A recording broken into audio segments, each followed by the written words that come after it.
Bonjour, je m'appelle Amy Jenkins et je fais mon baccalauréat en éducation à l'Université de Regina. Et voici mon premier booktube.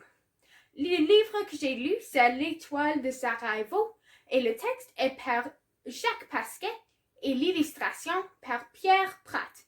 Et la maison d'édition, c'est Dominique et compagnie. L'étoile de Sarajevo, c'est une histoire à propos d'une petite fille pendant la guerre. Son père est parti à guerre et elle a peur, mais elle garde les conseils de son père avec elle. Puis une nuit, quand elle a peur, elle ne veut pas s'endormir et elle décide de sortir de la maison. C'est une histoire qui me fait penser de la valeur de ma famille et des difficultés des personnes qui vivent dans une zone de guerre. C'est une histoire de la peur, de la fortitude et de la communauté. Ma personnage préféré est aussi le personnage principal de l'histoire, c'est Amina. Elle est une petite fille avec des cheveux bruns foncés et elle a des vêtements vraiment brillants.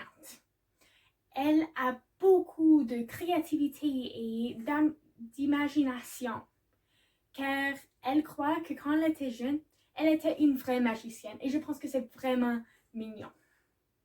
Elle est aussi vraiment courageuse, car elle affronte ses peurs.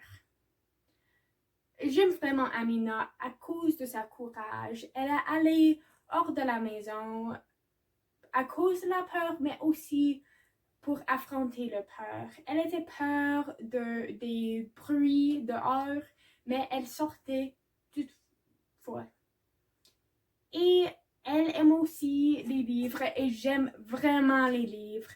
Elle aime la bibliothèque, j'aime les bibliothèques et les histoires qui sont dans ces quatre murs. Elle est une fille qui est tellement brillante, mais dans une situation si sombre. Et j'ai beaucoup de respect pour elle et pour son histoire et comment elle combat ses peurs et vit dans ce temps si difficile pour plusieurs. J'aime vraiment les illustrations dans ce livre car les illustrations correspondent à ce qui arrive dans le livre.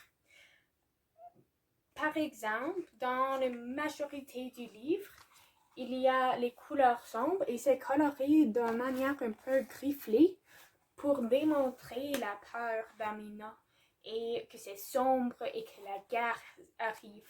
Puis, il y a un moment où Amina pense des souvenirs d'avant la guerre et c'est vraiment brillant et c'est coloré de manière claire.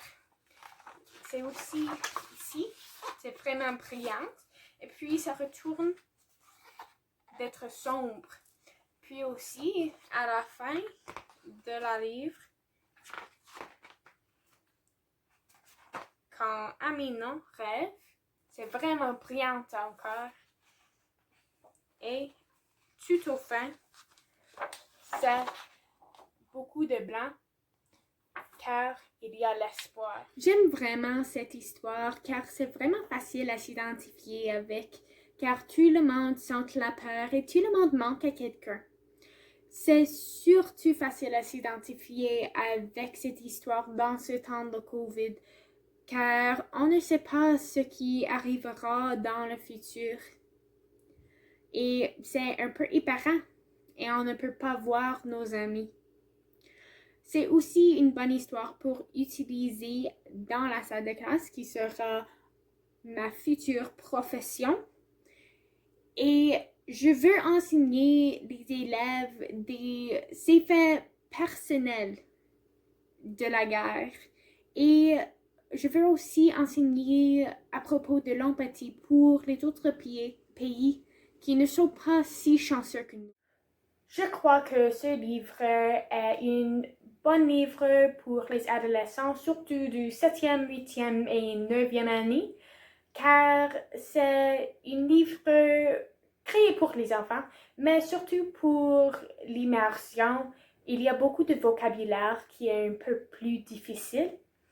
Mais je pense que les élèves de cet âge vont s'identifier beaucoup avec Amina et son cheminement.